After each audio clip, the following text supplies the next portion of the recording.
Hello hi friends, అందరు బాగున్నారు. ఇవాళ మన రెసిపీ వచ్చేసి పచ్చి పులుసు అనమాట. తర్వాత చింతపండు కడిగి మంచిగా నానబెట్టుకోవాలి. మంచిగా పిసికి చారు రెడీ చేసుకోవాలి. తర్వాత ఒక కడాయి పెట్టుకుని అందులో పచ్చిమిరపకాయలు వేయించుకోవాలి.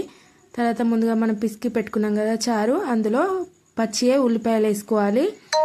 తర్వాత కొంచెం జీలకర్ర వేసుకొని ఎల్లిపాయలు వేసుకొని తర్వాత పచ్చిమిర్చి కొంచెం సాల్ట్ వేసుకొని కచ్చపచ్చగా దంచుకోవాలి ఫ్రెండ్స్.